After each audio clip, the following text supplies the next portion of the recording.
దసరా పండుగ వచ్చిందంటే చాలు పల్లెల్లో పట్టణాలలో ఊరు వాడ భక్తులందరూ కూడా దసరా పండుగ వచ్చింది, సరదాలెన్నో తెచ్చింది అంటూ ఆ జానపద గేయాల్లో పాటలను కూడా పాడుకుంటూ ఎంతో ఉత్సాహంగా ఆ దేవి శరన్నవరాత్రి ఉత్సవాలను బతుకమ్మ ఆటలను ఆడుకుంటూ నిత్యం ఆ శక్తి స్వరూపిణి అయిన అమ్మవారిని తలుచుకుంటూ కొలుచుకుంటూ ఎంతో వేడుకగా జరుపుకునే ఈ పండుగలో ఎన్నో విశేషాలు దాగి ఉన్నాయి. అందులో ముఖ్యమైనది బొమ్మల కొలువు. ఆనందం ఉత్సాహాల మధ్య శరన్నవరాత్రి ఉత్సవాల వేళ ఈ బొమ్మల కొలువు ఆడపిల్లలు ఉన్న ప్రతి ఇంటిలో ఈ బొమ్మల కొలువును ఎంతో వైభవంగా జరుపుకుంటూ ఉంటారు. నవరాత్రుల వేళల్లో 10 రోజుల పాటు బతుకమ్మ ఆటపాటలకు తోడుగా ఈ బొమ్మల కొలువు పండుగ కూడా ఎంతో నేత్రపర్వంగా వైభవంగా జరుపుకుంటూ ఉంటారు. ప్రతిరోజు సాయంత్రం వేళ పేరంటానికి ముత్తైదువులను వారి పిల్లలను పిలిచి అందరికీ తాంబూలము దక్షిణ ఇవ్వడం వల్ల ఆ ఇంటిలో అష్టైశ్వర్యాలు సిద్ధిస్తాయని, అమ్మ అనుగ్రహం కూడా మెండుగా లభిస్తుందని భక్తుల యొక్క అపారమైన నమ్మకం. బొమ్మల కొలువు ప్రారంభించిన సంవత్సరం ఒక వరుస బొమ్మలతో మొదలై ప్రతిసారి ఒక కొత్త బొమ్మ ఒకటి చొప్పున 9 మెట్ల వరకు పెంచుతూ వెళ్తారు భక్తులు. ప్రతి సంవత్సరము తప్పనిసరిగా ఒక కొత్త బొమ్మ కొనడం సాంప్రదాయం కూడా ఈ పండుగలో. అలాగే వచ్చిన వారు కూడా ఒక కొత్త బొమ్మను బహుమతిగా బహుకరిస్తారు. బొమ్మల కొలువులో మట్టి బొమ్మలతో చేసిన ఆ బొమ్మలకు మాత్రమే ప్రత్యేకముందనే విషయాన్ని భక్తులందరూ గ్రహించారు.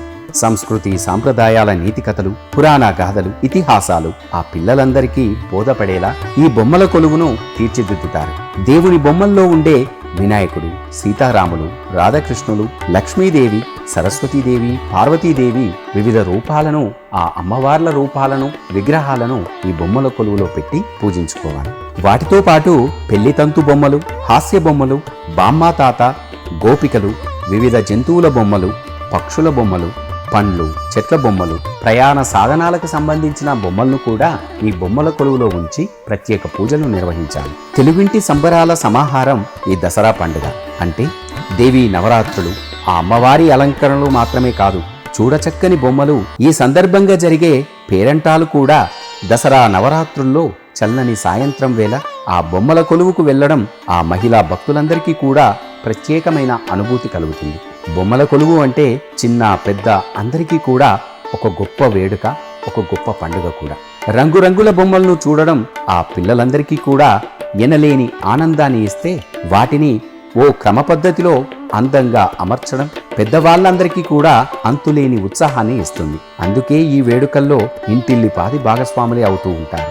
ప్రతి ఒక్క భక్తులు ఈ దసరా శరన్నవరాత్రి ఉత్సవాల వేళ ఆ దేవి యొక్క విజయాన్ని సూచిస్తూ ఈ బొమ్మల కొలువును జరుపుకోవడం అనేది ఆనవాయితీ. శ్రీదేవి శరన్నవరాత్రి ఉత్సవాలు మరియు బతుకమ్మ పర్వదినాల సందర్భంగా హైదరాబాద్ పట్టణంలో అమ్మవారి ప్రియభక్తుడైన డాక్టర్ ధనంజయ్ గారి ఇంటిలో ఈ బొమ్మల కొలువు వేడుకలు ఎంతో వైభవంగా జరుగుతున్నాయి. ప్రతి ఏటా మాదిరిగానే నవరాత్రి తొలి రోజు నుంచే ఈ బొమ్మల కొలువును ఎంతో అందంగా కొలువు తీర్చి ప్రతిరోజు ముత్తైదవులతో పాటుగా పిల్లలతోటి ఈ బొమ్మల కొలువును ఎంతో వైభవంగా పూజిస్తూ ఎంతో మంది భక్తులకు ఆదర్శవంతంగా నిలుస్తూ ఉన్నారు. ప్రతిరోజు ఆ దేవి సంబంధిత అర్చన, సంకీర్తనాదులు ఎంతో వైభవంగా జరుగుతున్నాయి. ఇందులో భాగంగా శ్రీ మహాలక్ష్మి అమ్మవారికి విశేష ఆరాధన, అర్చనలు, పూజలు ఎంతో వేడుకగా నిర్వహిస్తూ ఉన్నారు.